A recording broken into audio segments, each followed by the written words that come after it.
Wow, so today was crazy. I sort of hope I don't forget today, but knowing my memory, I will forget most of it. I won't forget all of it though, I hope. Um, so we'll just start off with I like wearing the high vis shirt. I like going for walks around it because, well, people can see you. It's very breathable, and generally, I feel like people don't judge you. Like, if I wear the wrong clothes, people might judge you, or you know what I mean? People just think I'm working, which is a lie, but yeah. So today I went for a walk and I was wearing that tradie shirt. Anyway, so I said, well, at 6 o'clock I've got to meet up people at the Fringe. So, and I sort of done this a bit too early, but 11 o'clock I said, F it, I'm going to go for a walk and see how long it takes me to get to the CBD. Now I just know this because I uploaded the video. I left at 11:20ish, and I got there around 12:40ish. So what's that? That's I think that's like an hour and 40 minutes. I don't know. My math isn't very good, especially after tonight. Anyway, so the walk was great. Oh, such a good walk. It really was. I did get a little bit sore at the end, but not really, because I still had to walk around for another 6 hours, because they pushed it back from 4:30, which, when I mean they, I mean like our little gathering, to 6 o'clock. So I was like, oh, great, okay, so that's fine. So I just fiddled along. Now mind you, I'm still wearing my high-vis shirt. I did for the whole entire night. Anyway, so I just did a few, I don't know, a few small things here and there. Don't really remember, but just, shopping and stuff. Anyway, so it came around to the 6 o'clock mark, and we went to some pub called the Stag. Holy shit, I remembered that. Anyway, so we went to the Stag, and it was great. Everyone just relaxed. There was two. They're not Italians, but they speak Italian as one of their languages, but they're not Italians. I forgot what they are. And then there was a French girl. There was a Canadian French girl. She's always a host. She's very lovely, and she's just a nice person. She hosts all these events. And then there was some Belgium guy and a girl from starts with P. It's not Pakistan. It's something else. Anyway, it's not the point. So there was a few of us. There was 6, 7. There was an Indian. Actually, there were 2 Indians. Anyway, so yeah, we all just chat and socialised and shared our cultures, I guess. I mean, I didn't really have much to share, but I shared my Australian culture, I guess. I feel like I got along with all of them.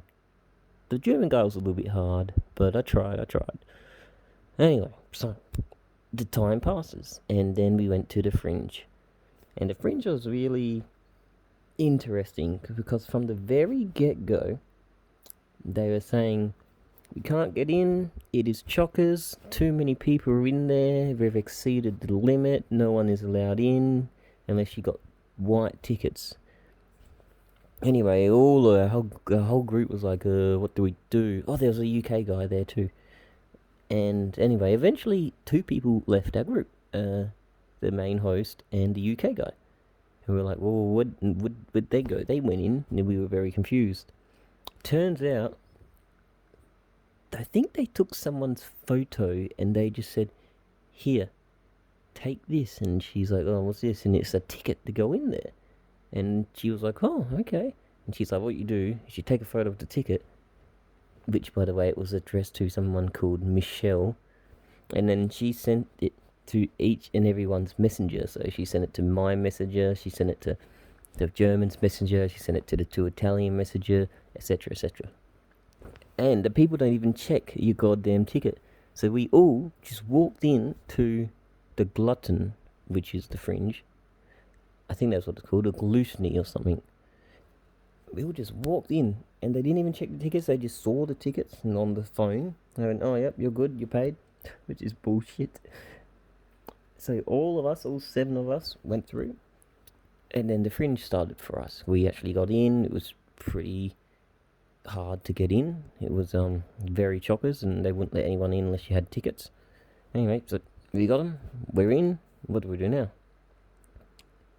So we all just got food and relaxed and chilled out, and then the host and the UK guy went to some comedic act. So we all just sat down for a few goddamn hours and talked. I had a beer, and we all just talked and again shared cultures and just chatted. It was good. It's very, very good. I know it doesn't sound very interesting, but it was a interesting experience, and I've never been to a Fringe this packed before. It was crazy. There weren't any show rides. It's not like a showground, but it was more like all food, and then for shows there were just comedian acts, one after another. Although I didn't really explore a lot in that sort of side of things, so I don't know. Anyway, eventually the party died down in our group, and these 2 Italians, they must have loved the party. So they said, we got a special invite to some dance place. And I was like, everyone's like, oh yeah, okay, I guess we'll go. And they're like, where is it? He's like, it is under a bridge. You have to go in a tunnel, and then you go under the bridge, and it's underneath a train track. Everyone's like, that sounds effing sketchy. Like, well, what do you mean? Anyway, so we went, yeah. I mean, the only thing our group was sorry about is because they have COVID rules at the Fringe, and everyone doesn't really obey them, but they sort of do, you know. Where this was sort of like an underground rave party. It was definitely no rules there, you know what I mean? So that was the only thing on my mind. Anyway, so we went there, and it was a totally unique experience. It was just hard enough to get there.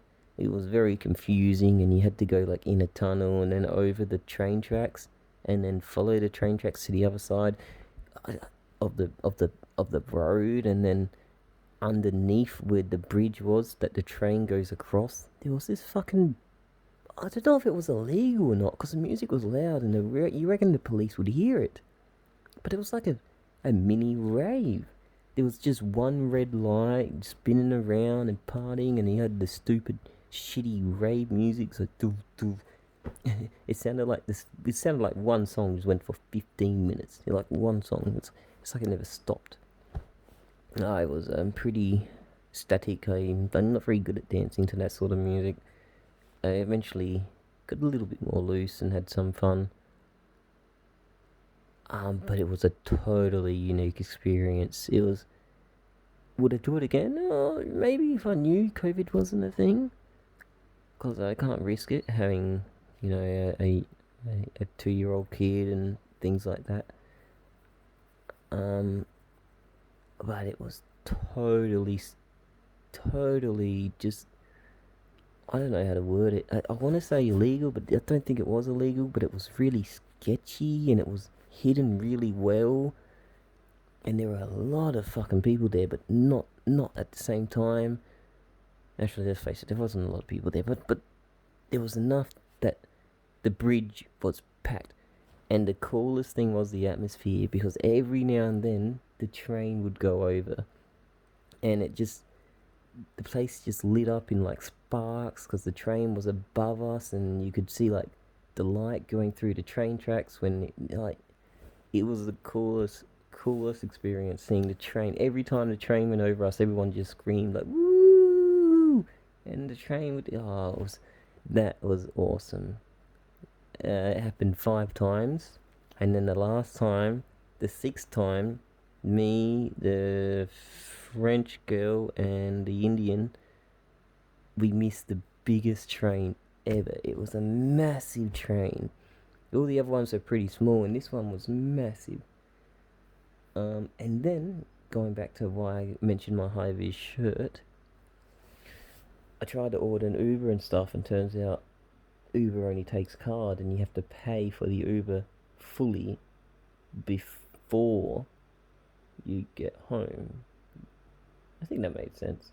Anyway, so I was sort of stuffed. I was by myself, and I thought, well, I've got to walk home.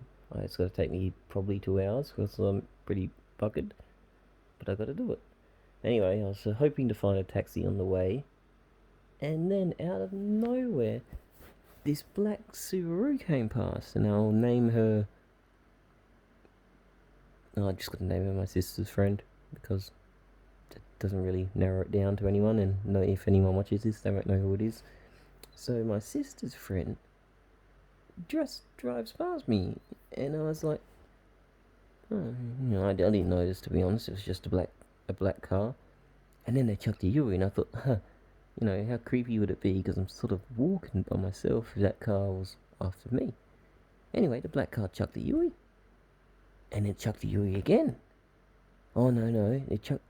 The black car chucked the Yui and said, "Oi, David," and I was like, "Oh, what? Who the hell's this?"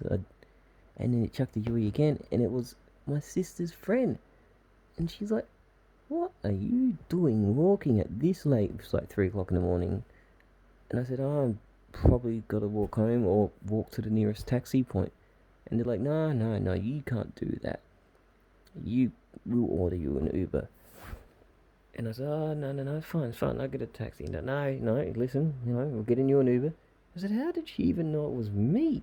They're like, "Well, we think we saw you today walking with your high vis shirt on, and then we were driving just past you now, and you had your high vis, just a bloke your figure and your age walking by himself with a high vis shirt." She's like, "It looked very suspicious, so we thought it was you." So fancy that. If it wasn't because of my high vis shirt, I wouldn't have gotten home as early as I did. I probably would have got home at 4 or 5 o'clock. So that's nuts. And I really appreciate them for doing that. I offered to pay, and I offered to maybe shout them something whenever I see them next. They did refuse, but I'll try and make it up to them. But I want to thank you for doing that. You saved me at least a 1.5 hour walk. But I might have found a taxi, maybe. But it was a crazy night. Really unique, a very unique night. Did I forget anything? I don't really think so. Let me think. Walked to the CBD, waste 6 hours doing nothing. Went to a pub, went to a fringe, sort of snuck our way into the fringe with tickets that weren't ours. Had more pretty much pub talk at fringe. Fringe then went to this underground rave club thingy, and then that led to home. Yeah, it was crazy. Anyway, good night.